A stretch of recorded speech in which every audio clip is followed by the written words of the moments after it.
The world is changing. In the last near century since the Storm Crown released its immense energy it once held, the land itself has been ripped apart and sewn back together. Great earthquakes, terrible storms, and supernatural phenomenon have been rampant across the countryside. Magic, which was once a rarity, has returned in a way where its touch is now felt across the known world. Through it all, men have waged terrible wars for the remaining places of strength. This unification through conquest mentality has become pervasive throughout the ruling governments of the era. As such, mighty kingdoms and empires claim vast swaths of the world as their own. While for the most part these kingdoms are at an uneasy peace with each other, the aggressive expansion of their borders have left most of them unstable, or at least lacking a central authority. This is a time where great heroes are born and made. His Majesty Cyrus Pentacast has amongst the most powerful and stable governments to form out of the chaos. He has done this by forming a gargantuan army of clockwork soldiers that never tire or rebel. Cyrus has also instituted strict rules and regulations involving the use of magic and the worship of gods. The enforcement divisions of these laws have come to be known as the Clockwork Ministries.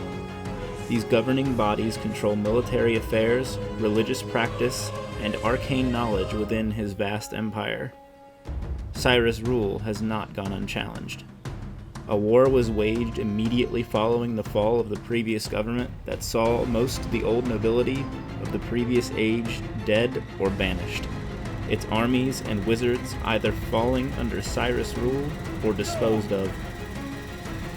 Following the consolidation of his power, he looked outward.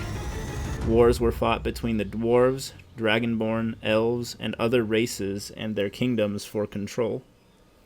The first to fall was the highlands, a land already destabilized by the loss of their king. With this new force of manpower and control of the land stretching to the north, Cyrus took the bolt of his might south, toward the land once owned by the elves in a previous age.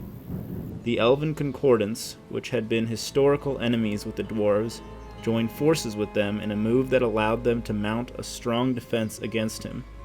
A war between the two lasted for nearly 5 years before a peace treaty was signed. Never one to resign himself to contentment, Cyrus turned west, invading the ancestral home of the Dragonborn, who due to infighting were unable to field a reasonable army or navy.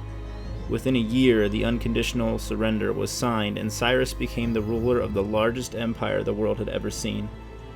For the next 50 years, Cyrus built more soldiers, consolidated more power, and waged more wars that have led to his empire having significant influence over its neighbors in might and trade. The tyrannical rule of Cyrus is constantly resisted across the dominance to this day. Every few years, a small army of rebels gathers to oppose him in one way or another, and is cut down by the Steel Ministry. The rebellion has not had a victory in living memory, yet they fight on. The size of the empire is as much a benefit as a drawback, as much of the territory technically owned by Cyrus is not settled, the perfect place for rebels to gather or monsters to hide.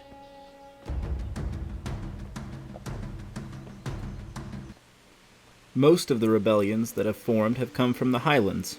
Because of their early surrender and relative strength, they maintained most of their nobility, land, and armies. However, now they constantly wage small wars against each other to gain dominance. This constant shift of power has led to no unifying force gaining control, and thus there is no significant power to challenge the empire at large.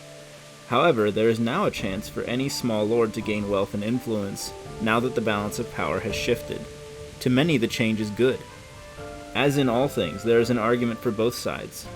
However, there are rumblings of discontent and conquest, whispered in taverns and inns across the dominance. The time will come soon, where bold and powerful individuals will shape the fate of nations. The world is changing.